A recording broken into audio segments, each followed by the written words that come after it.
The woman with the sack on her head was about to be sold for $5 when the Comanche stepped forward. Captain Briggs wiped sweat from his forehead as he surveyed the crowd of traders packed into the Fort Griffin trading post. Dust motes danced in the afternoon light streaming through cracked windows. The air hung thick with tobacco smoke and unwashed bodies. On the makeshift platform, a figure stood motionless. Rough burlap covered her head, tied tight around her neck with hemp rope. Her hands were bound behind her back. Her dress, once blue, had faded to the color of old bruises. Briggs raised his voice above the murmur of the crowd. His words carried the practiced rhythm of a man who had sold many things he should not have sold. Strong hands for work. Can't say much about the face, but she's got fight in her. What am I bid? A voice from the back called out. $2. Another man spat into the dirt. Not worth a plug nickel. Briggs felt his patience wearing thin. The heat was getting to everyone. He needed to close this deal and move on to easier sales. Come now, gentlemen. $5 and she's yours. The crowd shifted restlessly. No one wanted to meet his eyes. Briggs lifted his gavel, ready to accept whatever pittance he could get. $20. The voice cut through the stifling air like a blade through silk. Every head turned toward the back of the crowd. A figure emerged from the shadows near the door. The man was tall, with dark hair braided in the traditional way. He wore white man's clothes, a simple shirt and pants, but his bearing marked him as something else entirely. His boots made no sound on the wooden floor as he walked forward. The crowd parted before him. Conversations died mid-sentence. Several men shifted their hands closer to their weapons. Briggs felt his mouth go dry. A Comanche, here, in broad daylight. The man either had incredible courage or a death wish. "You heard me," the stranger said. His English was perfect, without accent. $20. Briggs glanced around the room. Every face showed the same mix of fear and anger. This could turn ugly fast. But $20 was $20. More than he had hoped to get for the woman. "Spanish silver," the Comanche said, producing coins from his pocket. The metal caught the light, genuine and clean. Briggs made his decision. Money was money, regardless of the source. He brought down his gavel with a sharp crack. Sold. The Comanche approached the platform. Up close, Briggs could see intelligence in his dark eyes, education. This was no simple warrior fresh from the plains. The transaction completed in silence. The Comanche took the rope that served as the woman's lead and turned toward the door. The crowd watched him go, too stunned to react immediately. Only when the door closed behind him did the murmur of voices resume. Briggs pocketed his coins and began preparing for his next sale. But his hands shook slightly as he arranged his papers. Outside, the afternoon sun blazed down on the dusty street. The Comanche led the hooded woman away from the trading post, walking at a measured pace, not hurried, but purposeful. Behind them, Briggs' men began to follow at a distance. The Comanche seemed to know the town well. He turned down a narrow alley between two buildings, then through a gap in a fence. His route led away from the main streets, toward the scrubland beyond the settlement. A mile from town, he stopped beside a cluster of cottonwood trees. The shade offered relief from the heat. He listened carefully, then began untying the rope around the woman's neck. The burlap sack fell away. She was younger than he had expected. African features, with distinctive raised scars on her left cheek. The marks were deliberate, ritualistic. They told a story of resistance. Her eyes burned with intelligence and fury. She worked her jaw, getting feeling back into muscles cramped from hours of forced silence. When she spoke, her voice was steady despite everything she had endured. "I didn't ask for rescue, Comanche." He finished untying her hands. "I didn't come to give one. You know something I need." She rubbed her wrists where the rope had chafed. Her gaze never left his face. "And what might that be?" "My sister. Ayanna. She was taken 3 months ago." Recognition flickered in her eyes. You think I know her? I think you were held in the same place she was, before you escaped. She considered this. Around them, the cottonwood leaves whispered in the breeze. In the distance, a hawk circled high against the cloudless sky. Maybe I was, maybe I wasn't. What makes you think I'd tell you? Because you want something too. Something I can help you get. Her laugh held no humor. And what would that be? The man who runs this whole operation. The one who destroyed your family. The change in her expression was subtle but unmistakable. The fury in her eyes focused into something sharper, more dangerous. You know about Colonel Mackenzie. It wasn't a question. He nodded. Your sister is being taken south. To Mexico. There's an auction house there for special merchandise. Exotic captives bring higher prices. How long do we have? 2 weeks. Maybe less. She turned away, looking out across the scrubland toward the distant mountains. The scars on her cheek caught the light. I'll help you find her, but I want something in return. Name it. When we find Mackenzie, I kill him. The Comanche studied her for a long moment. In her stance, in the set of her shoulders, he recognized something he had seen in his own mirror. The weight of loss, the burden of being caught between worlds. What's your name? Evangeline Crow. I'm Stonehawk. She turned back to face him. Do we have a deal, Stonehawk? He extended his hand. After a moment's hesitation, she took it. Her grip was firm, calloused from hard work. We have a deal. In the distance, dust clouds marked the approach of riders. Briggs' men, most likely, or worse. Stonehawk released her hand and moved toward 2 horses he had hidden in the trees. We need to go. Evangeline followed him without question. Whatever came next, it would be better than what she had left behind. And perhaps, if fortune favored them both, it would lead to the justice she had been seeking. The horses carried them south, toward Mexico, and whatever waited there. Behind them, the dust of their pursuers rose against the endless sky. They rode hard through the first day, stopping only to water the horses at muddy creek beds. The sun hammered down on the broken landscape.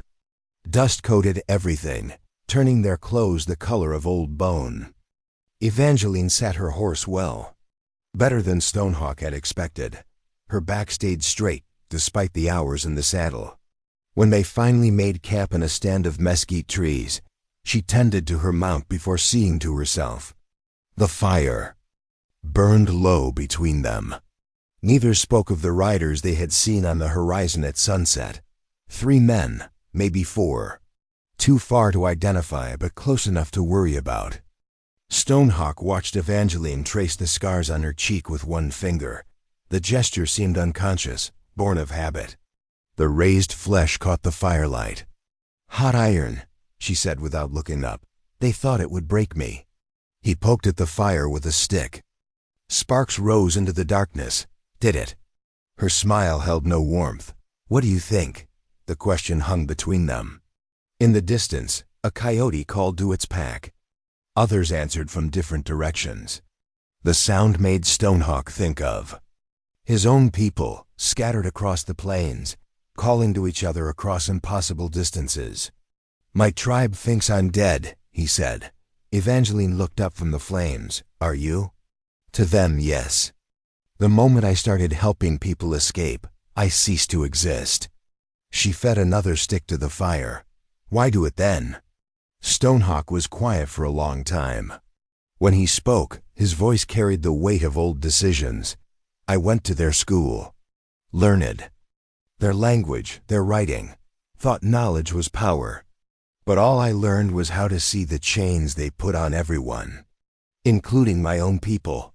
The fire popped and settled. Evangeline wrapped her arms around her knees. I was a teacher, she said, had my own schoolhouse. 23 children came every day to learn their letters. What happened? Mackenzie happened. Side-educated people were dangerous. Made an example. She didn't elaborate. Didn't need to. The scars on her face told enough of the story. They woke before dawn to the sound of hoofbeats. Close. Too close. Stonehawk rolled from his blanket and moved to the horses. Evangeline was already there, saddling her mount with quick, efficient movements. Neither spoke. There was nothing to say. The riders appeared as the sun crested the eastern hills. 5 men on horseback, led by a familiar figure. Captain Briggs sat his horse badly, bouncing with each step. His men spread out in a line behind. "Him, Comanche," Briggs called across the scrubland. "You got something that belongs to me." Stonehawk stepped into view. His hand rested easy on his rifle. "I paid for her fair and square. That was before I knew who you were. Stonehawk, the Indian lover. The one who's been stealing property up and down the territory." Evangeline emerged from the mesquite trees. She carried her rifle with the casual familiarity of someone who knew how to use it. "I'm not property," she said. Briggs spat into the dust. "The law says different." "Whose law?" The standoff stretched like wire pulled tight. The horses sensed the tension and shifted restlessly. In the growing light, Stonehawk could see sweat on Briggs' face despite the cool morning air. "You're outnumbered," Briggs said. Stonehawk smiled. "You're outclassed." The sound of war cries split the morning silence. From the hills came riders. Comanche warriors on painted horses, moving fast across the broken ground. "There." Voices echoed off the rocks. Briggs and his men wheeled their horses around and fled. They rode hard toward the settlement, leaving only dust clouds behind. The war party surrounded Stonehawk and Evangeline. At their head rode a warrior Stonehawk recognized, Crow Feather. His brother. The 2 men studied each other across 20 feet of empty ground. Years of separation lay between them. Different choices. Different paths. "You ride with our enemies now," Crow Feather said in Comanche. "I ride with my conscience," Stonehawk replied in English. Crow Feather's face showed no expression. Around him, the other warriors watched and waited. Their horses snorted and stamped, eager to move. "Our father weeps for you. Our father taught me to protect the innocent. She is not one of us." Stonehawk looked at Evangeline. She sat her horse calmly, understanding nothing of the words, but everything of the tension. "Neither am I, apparently." Crow Feather urged his horse closer. When he spoke again, his voice carried the weight of authority. "Come home, brother. There is nothing for you on this path but death. There is honor. White man's honor. It will not keep you warm when winter comes." The sun climbed higher. The heat began to build. Somewhere in the distance, a hawk circled on rising thermals. "I have a sister to find," Stonehawk said. Crow Feather's expression changed slightly. Family blood ran deeper than tribal law. Even he could not argue with that obligation. "Ayana was taken by the Mexican traders. We know this." "Then you know." "I have to go after her. Alone, you will die. Mackenzie has put a price on your head. Many horses. More than some men can refuse." The warning hung in the air between them.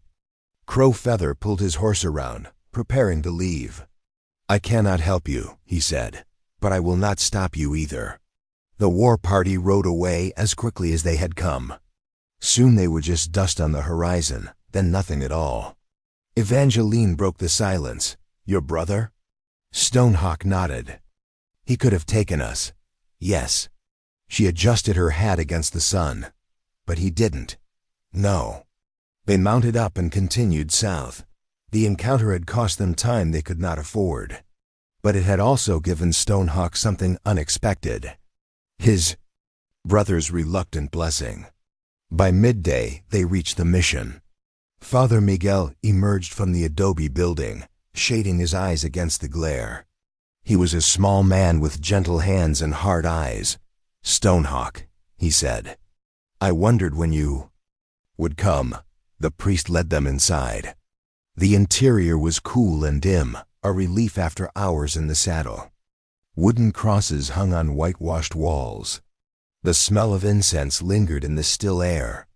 "You know why we're here," Stonehawk said. Father Miguel poured water from a clay pitcher. His movements were deliberate, unhurried. "Your sister." "Yes." "I heard." He handed them each a cup.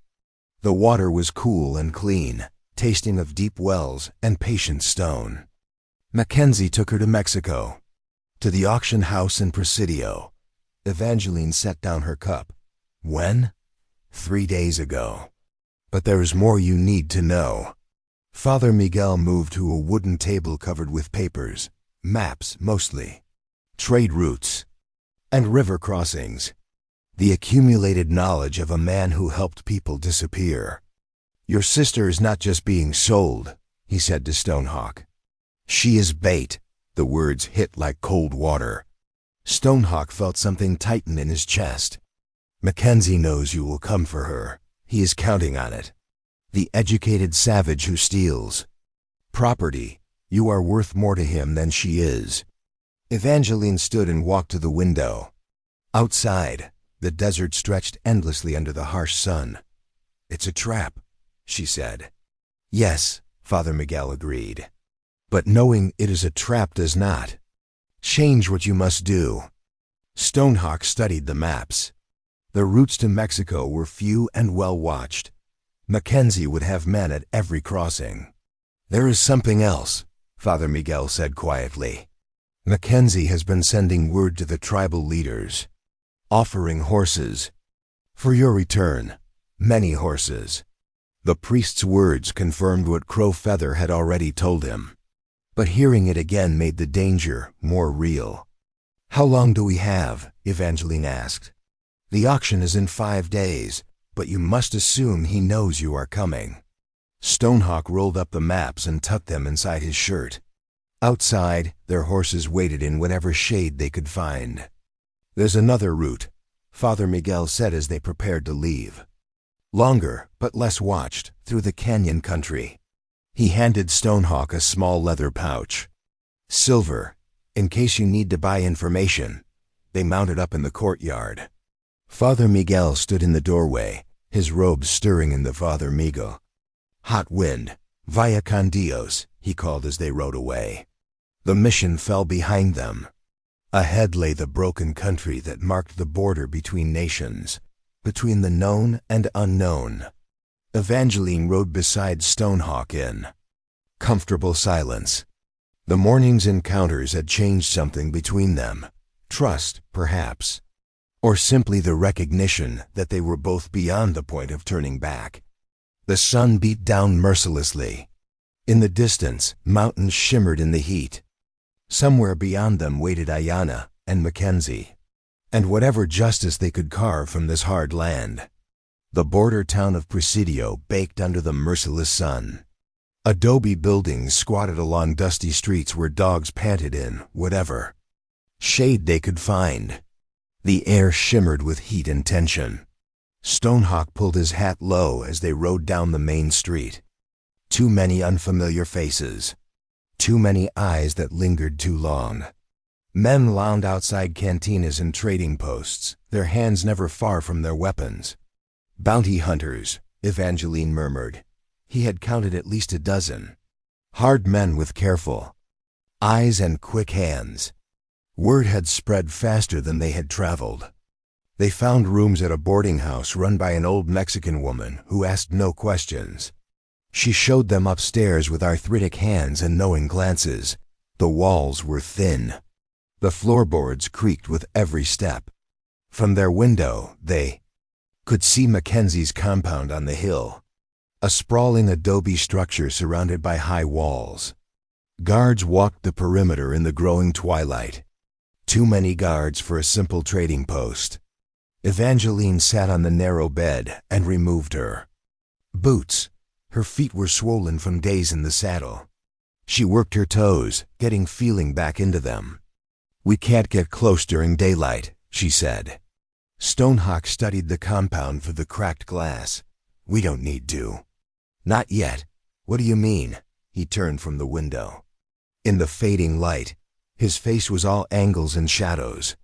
"There's Something I need to tell you. The words hung between them. Evangeline stopped massaging her feet and looked up. I knew this was a trap before we left the mission. Her expression didn't change, but something shifted in her eyes. A hardening, a closing off. You knew. Yes. And you came anyway. I came because of what you said. About needing me to help you kill Mackenzie.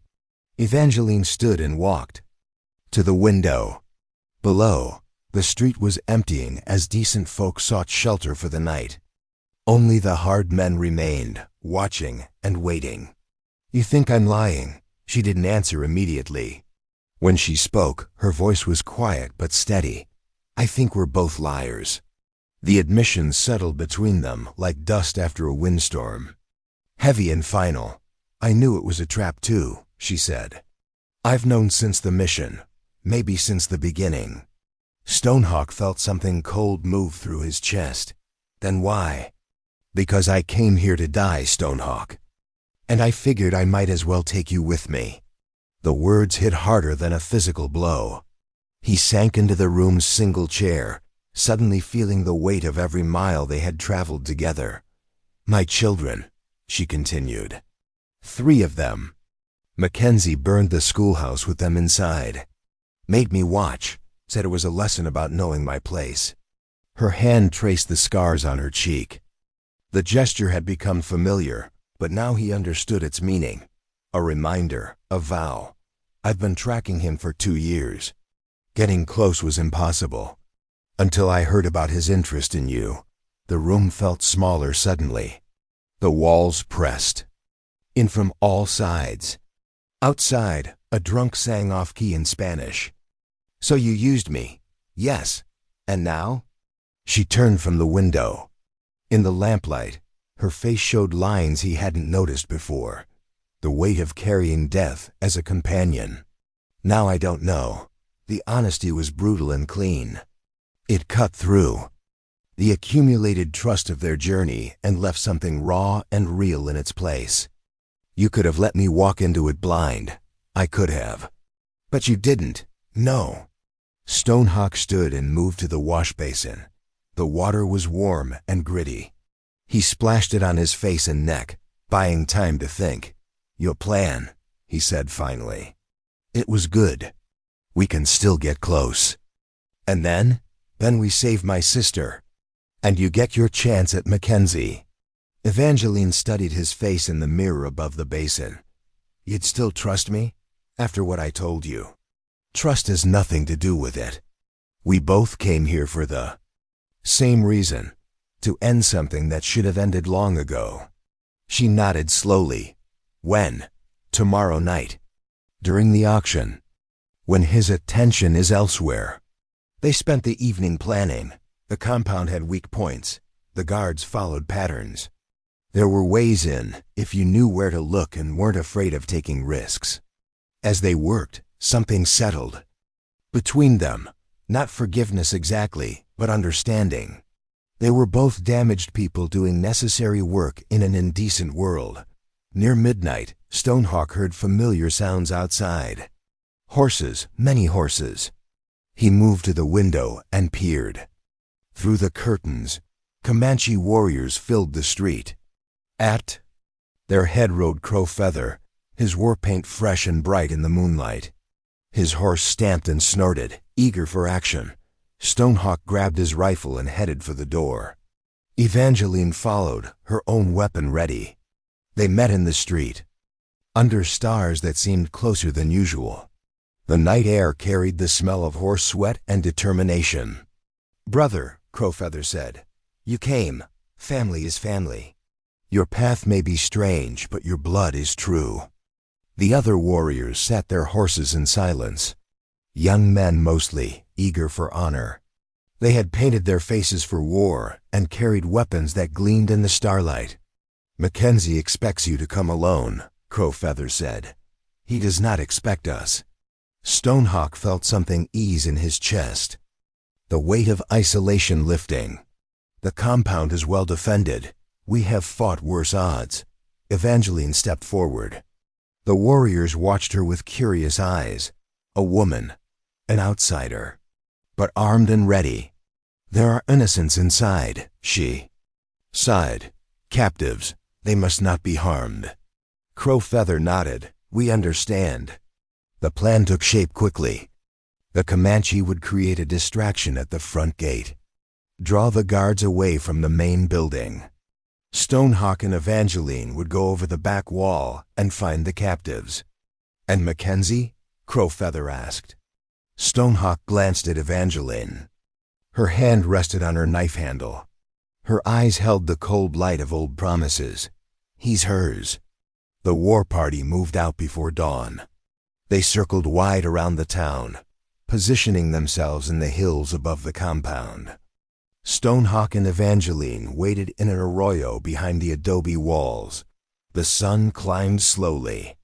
Heat built like pressure in a closed pot. In the compound, preparations for the evening auction continued. Wagons arrived with more guards, more buyers, more misery to be bought and sold. Second thoughts? Evangeline asked.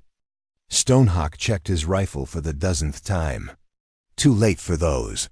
Your brother could die tonight, because of us. He made his choice, same as we did. The afternoon stretched endless and taut. Every minute felt like an hour. Every sound might signal discovery. As evening approached, they could hear music from the compound. Laughter. The sounds of men with money preparing to spend it on things that should not be for sale. Evangeline closed her eyes and breathed deeply. When she opened them again, something had changed. The woman who had traveled with him was gone. In her place sat someone harder. Someone who had made peace with necessary violence. Whatever happens, she said, don't try to stop me when I find him. Stonehawk nodded. Some debts could only be paid in full. In the distance, a war cry split the evening air. Then another. The sound of horses and gunfire followed. The distraction had begun. Time to go, Stonehawk said. They climbed the wall as chaos erupted at the front gate. Guards ran toward the sound of battle, leaving the compound's interior vulnerable. Inside, they found adobe buildings arranged around courtyards. Lanterns threw dancing shadows on whitewashed walls. The auction was already underway in the main building. In a smaller structure near the back, they found what they were looking for. 20 people chained in a windowless room. Men, women, children, all waiting to be sold. Among them sat Ayanna. His sister looked up as they entered. Recognition dawned in her eyes. Not surprise, but relief. She had known he would come. Stonehawk began breaking chains while Evangeline kept watch. The work went quickly. These people were ready to run. Ready to fight for their freedom. Where is he? Evangeline asked Ayanna. The main building, watching his money change hands. Evangeline checked her weapons one final time. Get them out, she told Stonehawk. I have business to finish. She disappeared into the night before he could object. Outside, the sounds of battle grew closer. Crowfeather was pushing hard against the defenses. Stonehawk led the freed captives toward the back wall. Ayanna stayed close beside him, her hand on his arm, his little sister, still alive, still whole. Behind them, the compound burned with more than firelight. Justice had come to Presidio, and some debts were finally being paid. Evangeline found Colonel Mackenzie in the main building's central courtyard. He stood on a raised platform, surveying his auction with the satisfaction of a man who had turned human misery into profit. Lanterns cast dancing shadows across his weathered face. The buyers clustered below him, their voices a low murmur of commerce. Money changed hands. Lives were bartered away. The night air hung thick with smoke and greed. Mackenzie wore his old uniform, brass buttons polished to a shine. The jacket strained across his belly, but his bearing remained military. Straight-backed, proud, unaware that his reckoning had finally arrived, Evangeline stepped from the shadows. Her knife caught the lamplight. 2 years of Hunting had led to this moment. 2 years of carrying her children's ghosts. Colonel Mackenzie. He turned at the sound of his name. Recognition dawned slowly, then all at once. The scarred woman from his past. The teacher who had refused to. "Break, you," he said. "Me." The auction continued around them. Neither buyers nor sellers noticed the quiet drama unfolding on the platform's edge. Death moved softly when it came for those who deserved it. Mackenzie's hand moved toward his sidearm. Evangeline was faster. Her knife pressed against his throat before he could clear leather. "My children," she said. "Remember them." Sweat beaded on his forehead despite the evening cool. That was business. Nothing personal. Everything is personal. The blade drew. A thin line of blood. Mackenzie's breath came in shallow gasps. Around them, the auction reached its climax. The crowd pressed closer to the platform. Evangeline felt the weight of 2 years pressing down on her. The sleepless nights, the cold camps, the single-minded pursuit of this moment. Her children's faces floated before her eyes. But something had changed during the long journey south. The woman who had begun this hunt was not the same as the one who now held justice at knife point. She thought of Stonehawk, of the choice he had made when his brother offered him a different path, of the freed captives now running toward safety, of the possibility that some things could be built instead of destroyed. The knife trembled in her hand. "Do it," Mackenzie whispered. "Finish what you started." Evangeline looked into his eyes. She saw fear there, but also something else. A challenge. He was daring her to become what he had always said she was. A killer, a savage, something less than human. She stepped back. The knife fell to her side. "No." Mackenzie stared at her in confusion. "What?" "My children wouldn't want me to become you." She turned and walked away. Behind her, Mackenzie slumped against the platform railing, touching the blood on his throat with trembling fingers.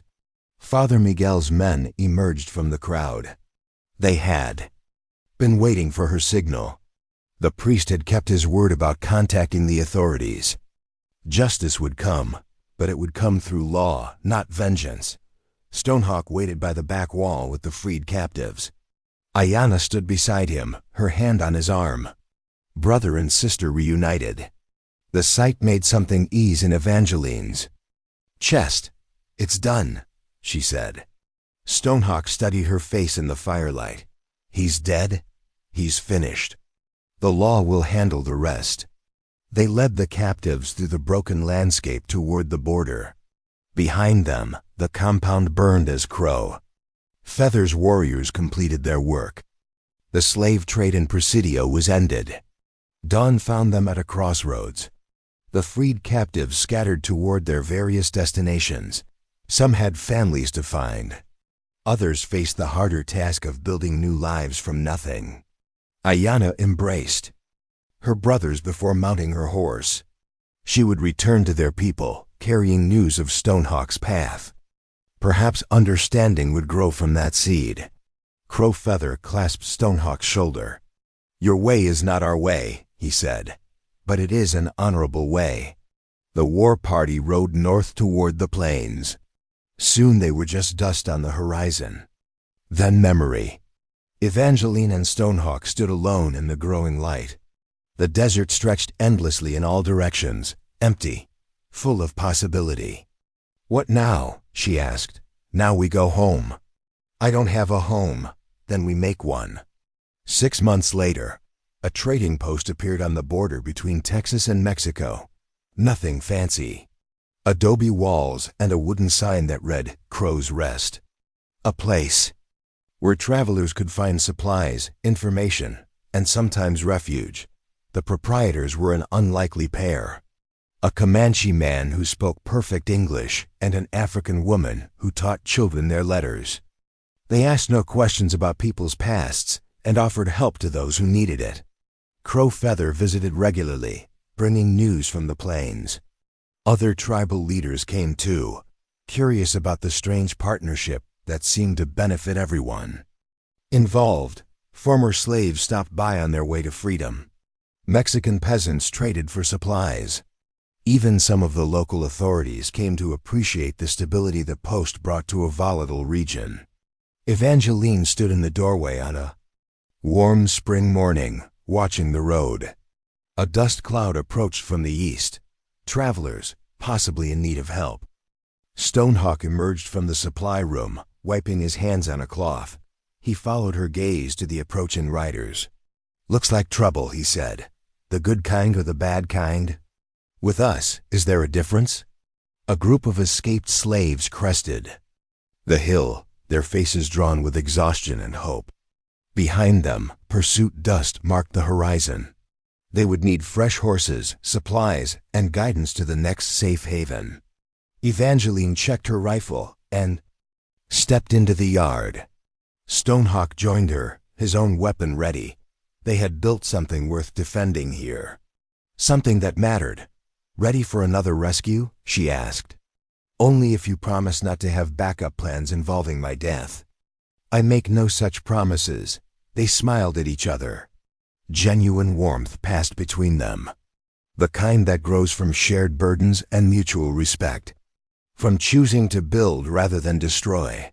The riders arrived in a cloud of dust and desperation. A dozen people seeking freedom, seeking hope. Seeking the kind of help that asked nothing in return except the chance to pass it forward.